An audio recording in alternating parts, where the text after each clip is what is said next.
राधे राधे। कैसे हैं आप सब। आज हम श्रीमद् भगवत गीता के 7वें अध्याय का महात्म्य श्रवण करेंगे। नारायण भगवान की जय। श्रीमद् भगवत गीता माता की जय।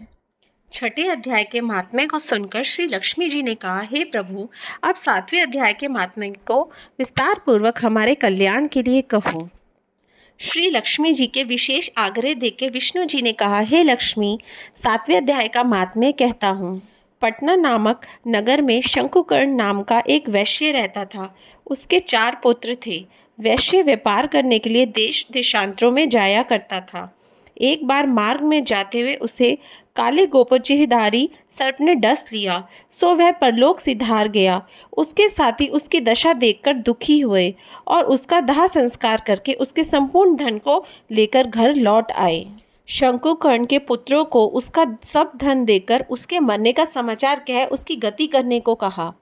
वैश्य के 4 पुत्र पिता की दुर्गति को सुनकर बहुत दुखी हुए और ब्राह्मणों को बुलाकर पूछा कि सर्प के काटने से जिसका मरण होता है उसे अच्छी गति कैसे मिल सकती है। ब्राह्मणों ने कहा कि जिसका मरण परदेश में हो या सर्प आदि जीवों के द्वारा हो, उसको गति नारायण जी बलि से मिलती है।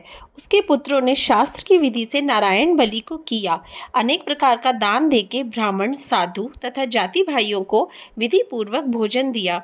शेष धन जो बचा 4 भाइयों ने बांट लिया, परंतु पिता के मरने की चिंता और शोक से वह रात दिन व्याकुल रहने लगे।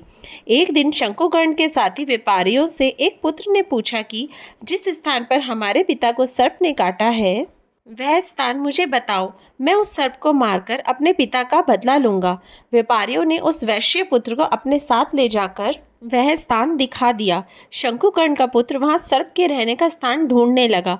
समीप में एक बांबी को देख कुदाली से खोदने लगा। तब उसमें से एक बड़ा विषधर सर्प निकला और पूछा, तू कौन है, मेरा स्थान क्यों खोदता है। तब उस वैश्य पुत्र ने कहा, मैं शंकुकर्ण का पुत्र हूँ। जिस सर्प ने मेरे पिता को काटा था उसे मैं मारूंगा।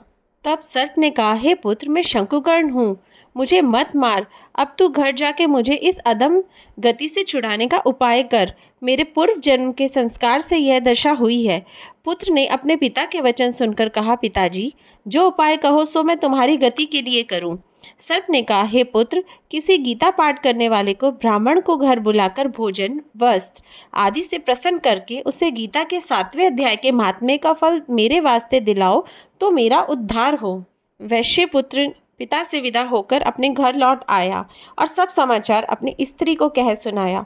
वैश्य पुत्र की स्त्री ने कहा, जिस प्रकार गति हो वही उपाय करो। वैश्य पुत्र ने नगर भर में गीता पाठ करने वाले ब्राह्मणों को बुलाकर गीता के 7वें अध्याय का पाठ करा के ब्राह्मणों को भोजन दक्षिणा देकर आशीर्वाद दिया और 7वें अध्याय के महात्म्य का फल लेकर पिता को दिया। उससे शंकुकर्ण सर्प की गति से छूट गया, दिव्य शरीर मिला और वह विमान पर चढ़ के देवताओं के सामने अपने पुत्र को धन्यवाद देता बैकुंठ धाम को गया। विष्णु जी ने कहा, हे लक्ष्मी, इस 7वें अध्याय के महात्म्य को जो पढ़ेगा और सुनेगा वह सद्गति को प्राप्त होगा। इति श्री पद्म पुराणे सतीश्वर संवादे उत्तराखंडे गीता महात्म्य नाम 7वां अध्याय समाप्त। नारायण भगवान की जय। श्रीमद् भागवत गीता माता की जय। जय जय श्री राधे। प्लीज़ इस वीडियो को जितना हो सके शेयर कीजिए। राधे राधे।